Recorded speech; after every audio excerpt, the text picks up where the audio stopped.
Untuk soal nomor 1, mu diketahui 8, simpangan baku 2, N atau jumlah sampel acak 36, rata-rata sampel 8,5. Setara deviasi sampel perlu kita cari dengan cara membagi simpangan baku dengan akar N.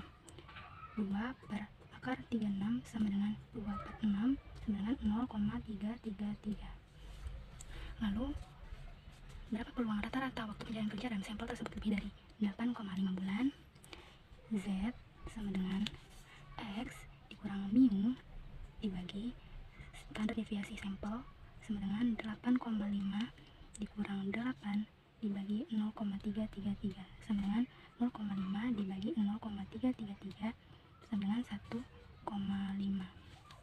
Lalu peluang Z lebih dari 1,5 sama dengan 0,5000. Kita lihat pada tabel Z, 1,5 memiliki nilai 0,43332. Karena ini lebih dari, artinya kita kurang 0,4332 sama dengan 0,0668. Artinya peluang rata-rata waktu pencarian kerja dalam sampel tersebut lebih dari 8,5 bulan, yaitu 0,0668. Adapun kurvanya yaitu 1,5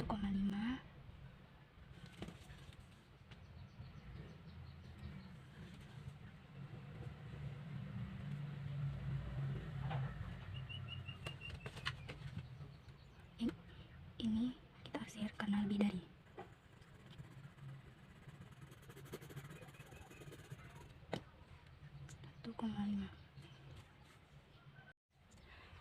B. Berapa peluang rata-rata waktu pencarian kerja dalam sampel tersebut kurang dari 8,5 bulan? Itu Z sama dengan X dikurang mu per standar deviasi sampel. X 8,5 bulan dikurang 8 per 0,333 sama dengan 0,5 per 0,333 sama dengan 1,5. Peluang Z kurang dari 1,5 sama dengan 0,5000. Karena dia kurang dari, maka kita menggunakan tambah. Ya, kembali di tabel Z, 1,5 memiliki nilai 0,4332 dan jumlahnya itu 0,9332. Yang artinya peluang rata-rata waktu pencarian kerja dalam sampel tersebut kurang dari 8,5 bulan, yaitu 0,9332. Adapun kurvanya itu 1,5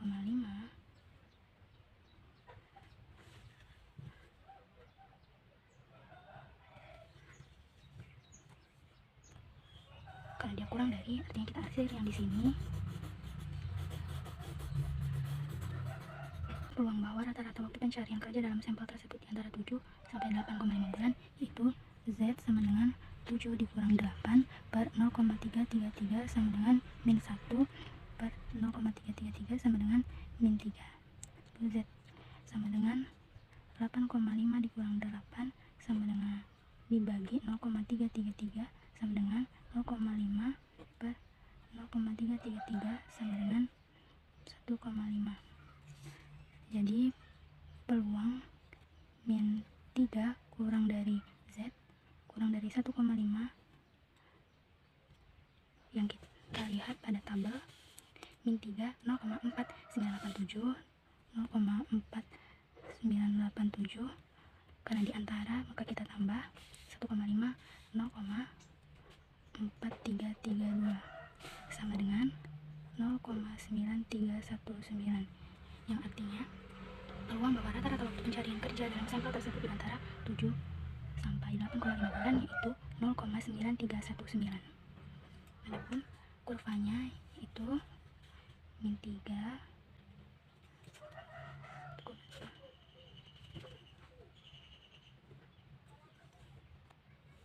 arsir bagian ini.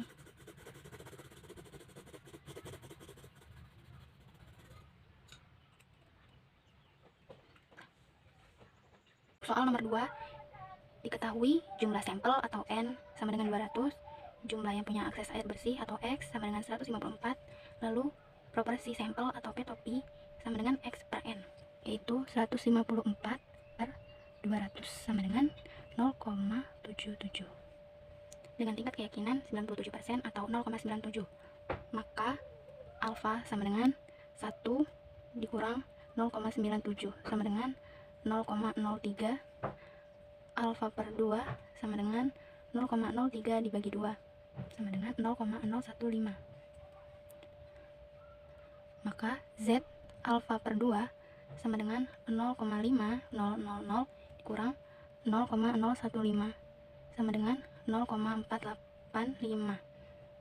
Lalu kita lihat pada tabel Z, 0,485 ada di 2,17, yang artinya Z alfa per 2 sama dengan 2,17.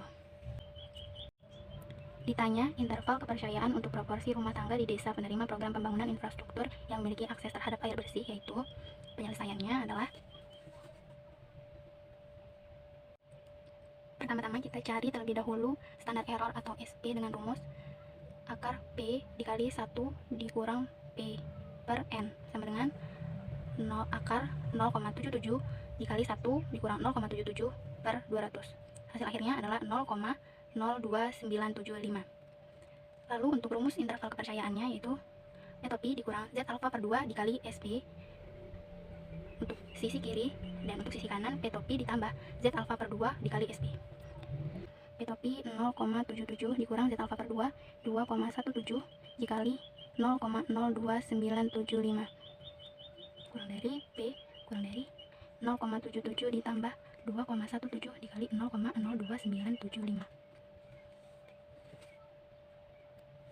Lalu 0,77 dikurang P 0,77 ditambah, kita cari terlebih dahulu ini 2,17 dikali 0,02975 dan hasilnya adalah 0,0646, sehingga hasil akhir dari interval adalah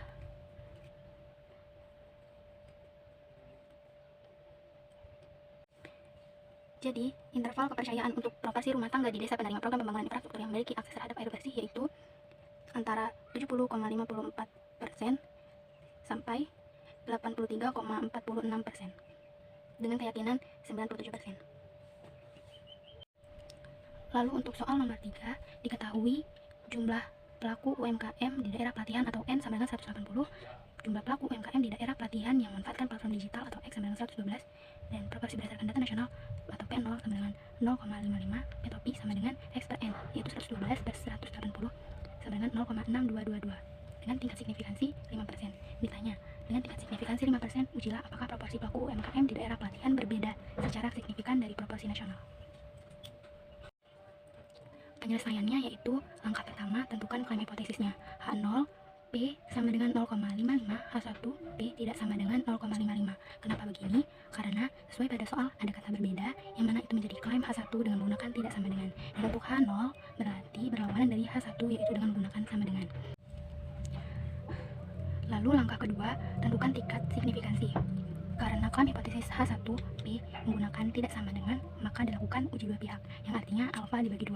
Alfa dibagi 2 yaitu 0,05 dibagi 2 sama dengan 0,025. Z alfa per 2 sama dengan 0,5 dikurang 0,025 sama dengan 0,475.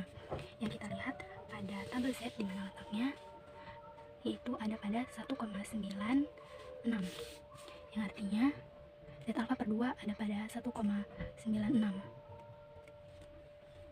Langkah ketiga yaitu tentukan uji statistik. Z sama dengan P to P dikurang P0 per akar dari P0 dikali 1 dikurang P0 per N sama dengan 0,6222 dikurang 0,55 per akar dari 0,55 dikali 1 dikurang 0,55 per 180 dengan hasil akhir yaitu 1,948. Lalu langkah keempat yaitu nyatakan aturan keputusan. Karena klaim hipotesis H1 P tidak sama dengan, yang artinya kita melakukan uji dua pihak, maka kurvanya sebagai berikut.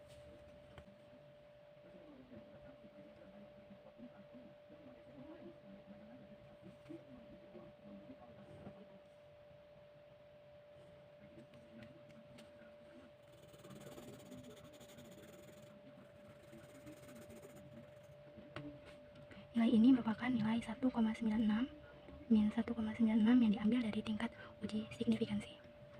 Lalu nilai Z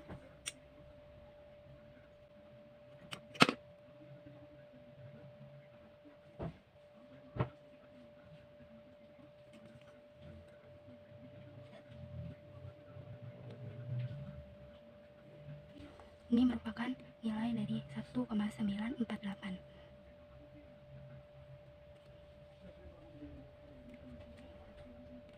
Daerah ini merupakan daerah penolakan H0 yang diarsir, lalu daerah yang tidak diarsir merupakan daerah penerimaan H0. Lalu langkah kelima yaitu penyusun kesimpulan. Dengan melihat kurva ini, dapat ditarik kesimpulan bahwa karena H0 atau nilai Z 1,948 berada di luar arsiran yaitu di daerah penerimaan, maka H0 P sama dengan 0,55 diterima, yang artinya tidak ada cukup bukti untuk menyatakan bahwa proporsi pelaku UMKM di daerah pelatihan yang menggunakan platform digital berbeda secara signifikan dari proporsi nasional. Untuk soal nomor 4 diketahui sebagai berikut. Ditanya, ujilah apakah terdapat perbedaan yang signifikan dalam rata-rata waktu layanan teller sebelum dan sesudah sistem digital diterapkan. Penyelesaiannya, 1. Langkah pertama, tentukan klaim hipotesisnya. H0 X bar 1 sama dengan X bar 2. H1 X bar 1 tidak sama dengan X bar 2. Mengapa demikian? Karena pada soal ditanyakan apakah ada perbedaan signifikan antara sebelum dan sesudah, sehingga menjadikan klaim H1 dengan menggunakan tidak sama dengan, dan untuk klaim H0 yang berarti berlawanan dengan klaim H1 sehingga menggunakan sama dengan. Langkah kedua, tentukan uji signifikansi. Karena H1 X bar 1 tidak sama dengan X bar 2, maka dilakukan uji dua pihak. Alfa sama dengan 0,01. DF atau derajat kebebasan sama dengan N1 ditambah N2 dikurang 2 sama dengan 12 ditambah 10 dikurang 2 sama dengan 20. Karena ini merupakan uji hipotesis sampel kecil, maka menggunakan nilai T-tabel yang bisa dilihat dengan penghitungan sebelumnya, yaitu 0,01 untuk alfa uji dua pihak, lalu DF 20, sehingga diperoleh nilai 2,845, sehingga nilai T-tabel adalah 2,845. Langkah ketiga yaitu tentukan uji statistik. Sebelumnya perlu mencari SP pangkat 2 dengan cara N1 dikurang 1 dikali S1 pangkat 2 ditambah N2 dikurang 1 dikali S2 pangkat 2 per N1 ditambah N2 dikurang 2, sehingga diperoleh hasil akhir 1,5775. Lalu mencari SP sama dengan akar dari SP pangkat 2, diperoleh hasil akhir 1,256. Lalu untuk mencari T hitung adalah X bar 1 dikurang X bar 2 per SP dikali akar dari 1 per N1 ditambah 1 per N2 sama dengan 8,1 dikurang 7,4 per 1,256 dikali akar dari 1 per 12 ditambah 1 per 10. Diperoleh hasil akhir yaitu T hitung sama dengan 1,302. Karena klaim hipotesis H1 menggunakan tidak sama dengan yang artinya menggunakan uji dua pihak, maka kurvanya adalah sebagai berikut.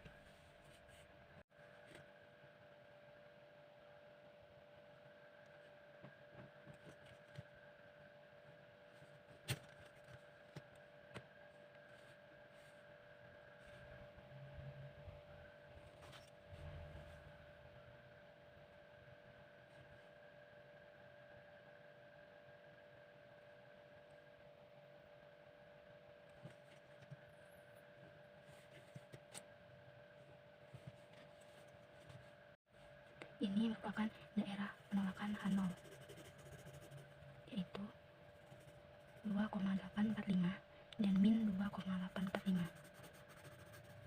Dan ini merupakan daerah penerimaan.